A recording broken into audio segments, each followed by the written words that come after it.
किसी ने क्या खूब कहा है, सफल होने के लिए जिद्दी होना बहुत ज़रूरी है। तो इससे पहले हमने कबीर ग्रंथावली से संबंधित एक पार्ट डाल दिया है। ये सेकंड पार्ट है। कबीर ग्रंथावली डॉक्टर श्याम सुंदर दास जी के द्वारा संपादित व्याख्या सहित क्वेश्चन सीरीज चल रही है। ये पहले दोहे की व्याख्या देखेंगे और उसके बाद में उससे संबंधित बनने वाले प्रश्नों पर बात करेंगे। सतगुर लई कमाण करी बाहन लागा तीर, एक जू बाइया प्रीत स्यूं भितरी रहा शरीर। कमाण कमाण होती है धनुष। बाहन लागा यानी बरसाने लगा। भितरी यानी भीतर। सतगुरु लई कमाण करी, सतगुरु ने हाथ में धनुष धारण कर लिया। बाहन लागा तीर, एवं तीरों की वर्षा करने लगे। तो सदगुरु ने हाथ में धनुष धारण कर लिया एवं तीरों की वर्षा करने लगे, अर्थात अध्यवसाय पूर्वक यानी प्रयत्न पूर्वक शिष्य को उपदेश देना प्रारंभ कर दिया। एक जू बाइया प्रीति स्यूं भीतर रहा शरीर। इन उपदेश बाणों में एक बाण इस प्रकार प्रेम पूर्वक चलाया, यानी प्रीति स्यूं चलाया, प्रेम पूर्वक चलाया, जिसने अंतर को भेद कर हृदय में घर कर लिया।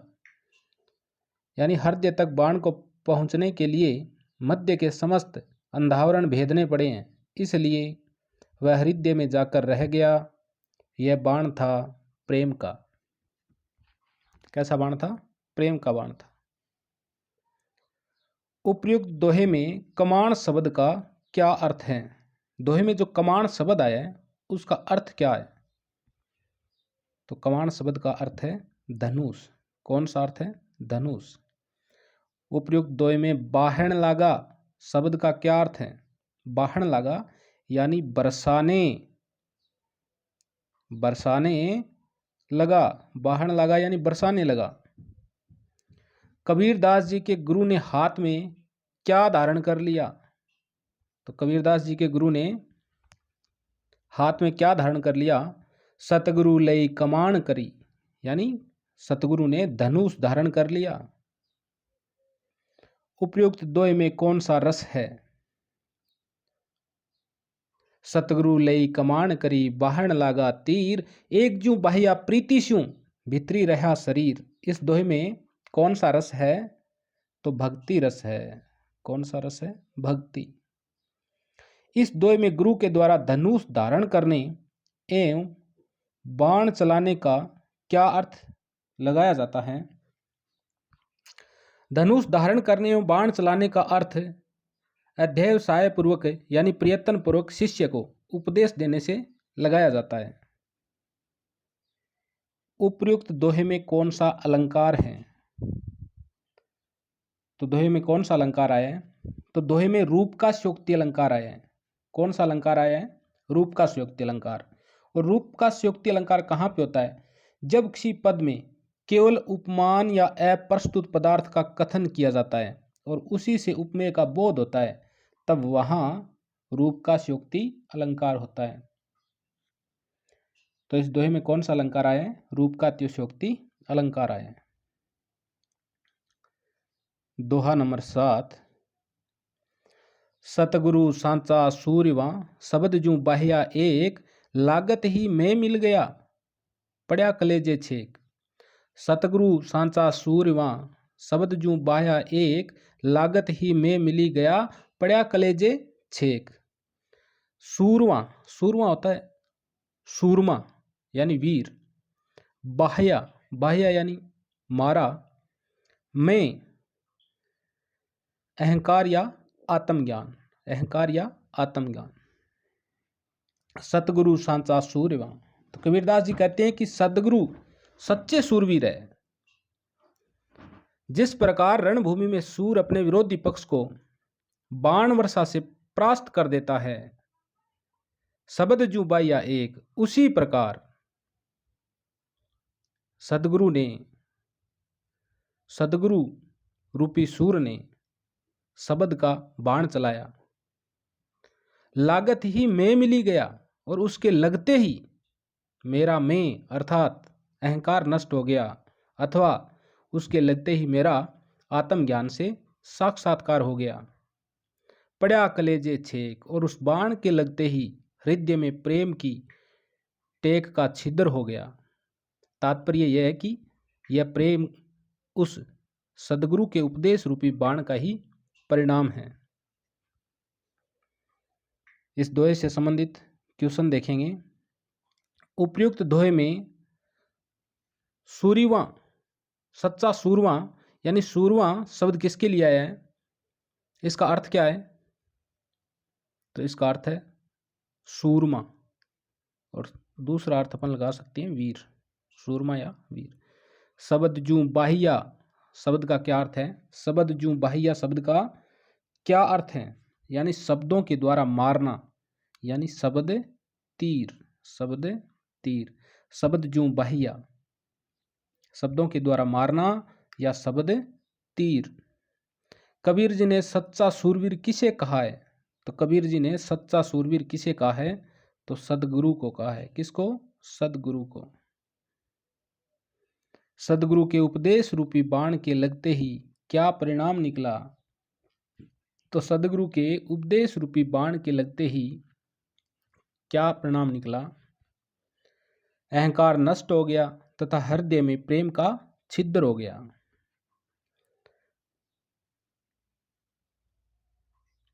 क्वेश्चन नंबर 5 है, उपयुक्त दोहे में कौन सा अलंकार है? सतगुरु सांचा सूरवा, शब्द जू बाया एक, लागत ही मैं मिली गया, पड़ा कलेजे छेक। तो कौन सा अलंकार है इस दोहे में? रूपक अलंकार है। कौन सा अलंकार है? रूपक।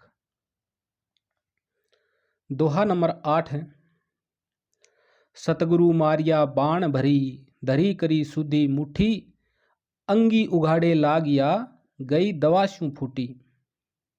सतगुरु मारिया बाण भरी। मारिया, मारिया शब्द का क्या अर्थ है? मारा। भरी, भरी यानी पूर्ण शक्ति से, भरी यानी पूर्ण शक्ति से। और दवा, दावा अग्नि, और दावा अग्नि का आपको पता ही होगा, जंगल में लगने वाली आग। तो सतगुरु मारिया बाण भरी, धरी करी सुधी मुट्ठी। तो सदगुरु ने साधक के ऊपर यह उपदेश रूपी बाण पूर्ण शक्ति से खींचकर एवं मूठ को लक्ष्योन्मुख करके, यानी मूठ को लक्ष्योन्मुख करके सीधा कर मारा, जिसे अंगी उघाड़े लागिया, गई दवासू फूटी, गई दवासू फूटी, जिससे दावा अग्नि से फूट पड़ी। यानी समस्त वासना, माया आदि जल जल कर क्षार होने लगे एवं साधक शरीर के वस्त्र माया आदि आवरण उतार कर फेंकने लगा, अर्थात उसका वस्तु स्थिति से साक्षात्कार हो गया। अंगी उगाड़े ला गया, यानी शरीर साधक है वो शरीर के वस्त्र उतार के फेंकने लग गया। और जो वस्त्र थे वो कैसे थे? माया के वस्त्र थे, माया का आवरण था। तो जैसे ही उनको वस्तु स्थिति से साक्षात्कार होता है तो साधक शरीर के वस्त्र माया आदि आवरण उतार कर फेंकने लगता है। अब इस दोहे से संबंधित प्रश्न है, उपयुक्त दोहे में मारिया शब्द का क्या अर्थ है? तो मारिया शब्द का क्या अर्थ बताया था? मारा, मारिया यानी मारा। उपयुक्त दोहे में गुरु ने कौन से बाण चलाए हैं?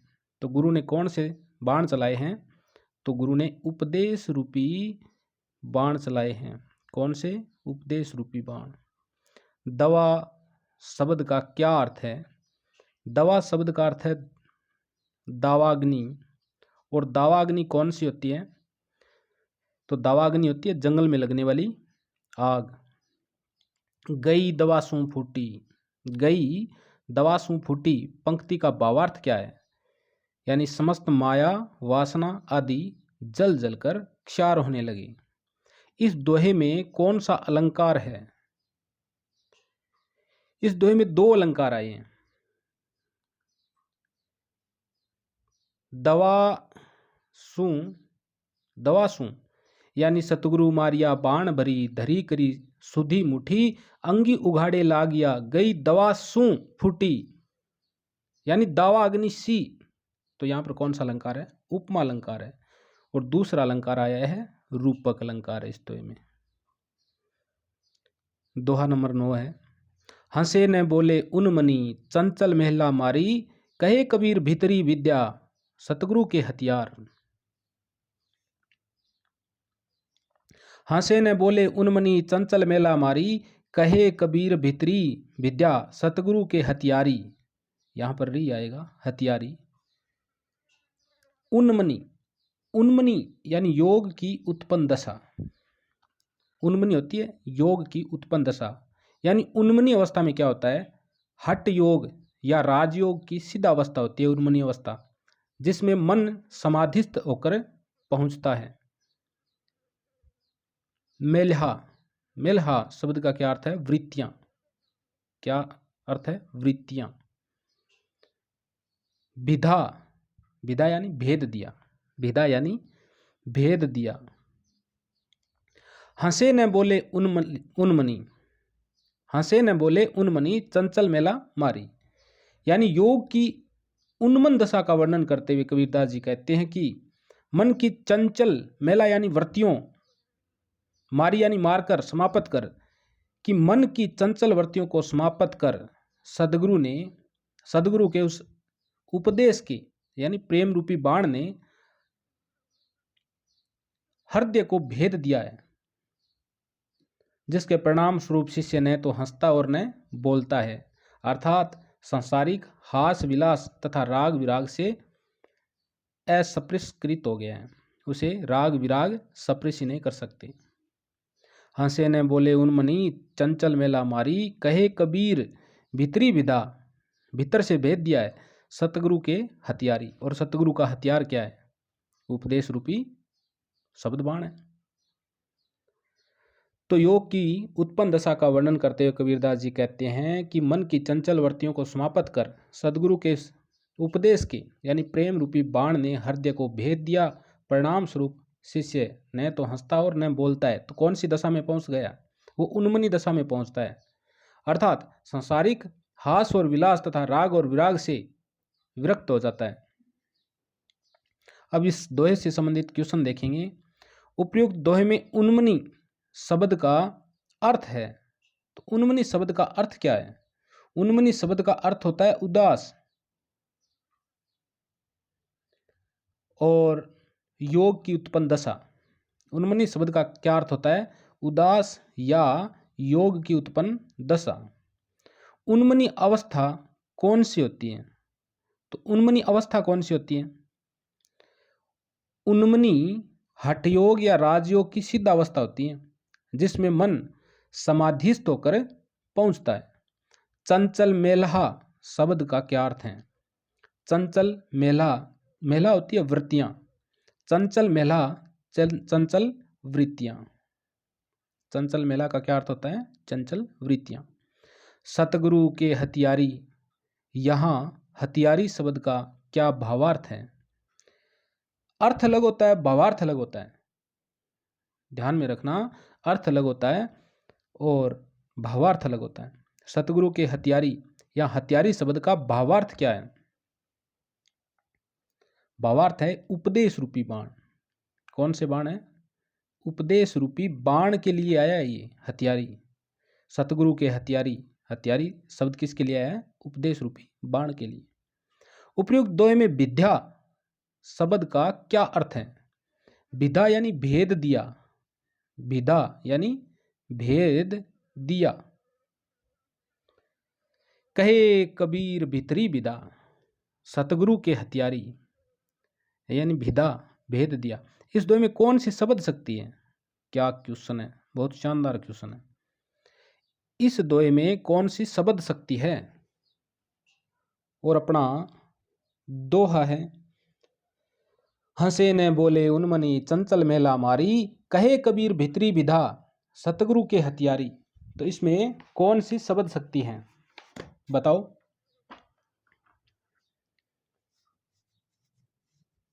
इसमें प्रयोजनवती कौन सी से है? प्रयोजनवती। गूढ़ व्यंग्य लक्षण है इसमें, प्रयोजनवती गूढ़ व्यंग्य लक्षण है। क्यों है? क्योंकि शिष्य में चंचलता का अत्यंत अभाव है। शिष्य में चंचलता का अत्यंता भाव का व्यंग्य है इसमें। तो प्रयोजनवती लक्षणा कहाँ पर होती है? जहाँ पर मुख्यार्थ में बाधा उत्पन्न होने पर, जहाँ मुख्यार्थ में बाधा उत्पन्न होने पर मुख्यार्थ से संबंधित अन्य अर्थ किसी प्रयोजन की सिद्धि के लिए लिया जाता है, तो वहां प्रयोजनवती लक्षणा मानी जाती है। क्वेश्चन नंबर 7, इस दोहे में कौन सा अलंकार है? इस दोहे में कौन सा अलंकार है? हंसे ने बोले उन्मनी चंचल मेला मारी, कहे कबीर भित्री विदा सतगुरु के हथियारी। इसमें कौन सा अलंकार आया है? इसमें अलंकार रूप का शोक्ति है, रूप का अतिशोक्ति है। कौन सा है? रूप का अतिशोक्ति। और 10 नंबर दुआ है, गूंगा हुआ बावला बहरा हुआ कान, पाँव थे पंगुल भया सतगुरु मारिया बाण।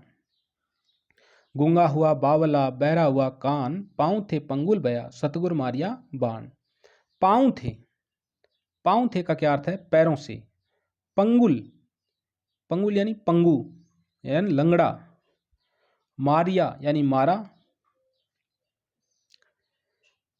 गूंगा हुआ बावला बहरा हुआ कान, सदगुरु के उपदेश रूपी बाण के लगते ही शिष्य गूंगा,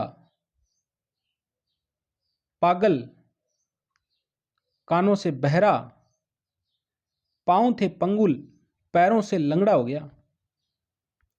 यानी इस दोहे का अर्थ क्या है कि गूंगा हुआ बावला बहरा हुआ कान, पांव थे पंगुल भया सतगुरु मारिया बाण। यानी सतगुरु के उपदेश रूपी बाण के लगते ही शिष्य गूंगा, पागल और कानों से बहरा और पैरों से लंगड़ा हो गया। ये तो है इसका अर्थ। अब देखते हैं भावार्थ क्या है इस दोहे का। भावार्थ ये है कि शिष्य वाणी का दुरुपयोग व्यर्थ के वाद विवाद में, शिष्य है वो वाणी का दुरुपयोग व्यर्थ के वाद विवाद में नहीं करता एवं उसके कान भी प्रेम भक्ति चर्चा के अतिरिक्त अन्य विषय के लिए बहरे हैं और सांसारिक प्रयत्न से विरक्त होने के कारण वह लंगड़ा हो गया है। इस विशेष स्थिति के कारण ही उसे क्या बताया गया है? उसे पागल बताया गया है, बावड़ा बताया गया है। चलो क्वेश्चन देखते हैं इससे संबंधित। पाँव थे, पाँव थे शब्द का अर्थ है, पाँव थे यानी पैरों से, पाँव थे यानी पैरों से। शिष्य मुंह से गूंगा, बुद्धि से पागल और कानों से बहरा और पैरों से लंगड़ा क्यों हो गया था? क्यों हो गया था? क्योंकि सदगुरु के उपदेश रूपी बाण के लगने पे हो गया था। तो सदगुरु के उपदेश रूपी बाण के लगने पे। उपयुक्त दोहे में पंगुल शब्द का क्या अर्थ है? पंगुल, पंगुल शब्द का अर्थ होता है पंगु या लंगड़ा, पंगु या लंगड़ा। उपयुक्त दोहे में कौन सी शब्द शक्ति है? दोहे में शब्द शक्ति कौन सी है? उपयुक्त दोहे में कौन सी शब्द शक्ति है? दोहा है हमारा गूंगा हुआ बावला बहरा हुआ कान, पाँव थे पंगुल भया सतगुरु मारिया बाण। इसमें प्रयोजनवती, प्रयोजनवती लक्षणा गूढ़ व्यंग्य शब्द शक्ति है। प्रयोजनवती लक्षणा गूढ़ व्यंग्य शब्द शक्ति है। क्यों? क्योंकि शिष्य को प्राप्त होने वाली परम शक्ति, परम शांति, क्योंकि वो कानों से बहरा, गूंगा, बावड़ा, पागल, पंगु हो गया ना, तो शिष्य को प्राप्त होने वाली परम शांति, ये एक क्या है? व्यंग्य है। तो इस दोहे में प्रयोजनवती शब्द शक्ति है, प्रयोजनवती लक्षणा गूढ़ व्यंग्य शब्द शक्ति है और शिष्य को प्राप्त होने वाली परम शांति क्या है? व्यंग्य है। इस दोहे में कौन सा रस है? तो इस दोहे में भक्ति रस है। कौन सा रस है? भक्ति रस है। आज इतना ही करेंगे, आगे का अगले पार्ट में देखेंगे। एक पार्ट इससे पहले डाल दिया, अगर आपने नहीं देखा है तो प्ले लिस्ट में जाकर आप देख सकते हैं। और रामचरितमानस बालकांड से संबंधित भी पार्ट डाल रखे हैं। और BA लेवल के जो उपन्यास लगता है सेकंड ग्रेड में, खून का टिक्का, वो भी पढ़ा रखा है पूरा, उसे भी आप प्ले लिस्ट में जाकर देख सकते हैं। बिहारी, मीरा, भरमर गीत सार, रामधारी सिंह दिनकर का कुरुक्षेत्र का प्रथम सर्ग, उनसे संबंधित भी क्वेश्चन डाल रखे हैं, तो आप देख सकते हैं। अगर आपको वीडियो अच्छा लगा है तो लाइक शेयर सब्सक्राइब करें। अगर कोई कमी रही है तो कमेंट करके बताएं। और बढ़िया लगा है, कैसा लगा है, कमेंट करें।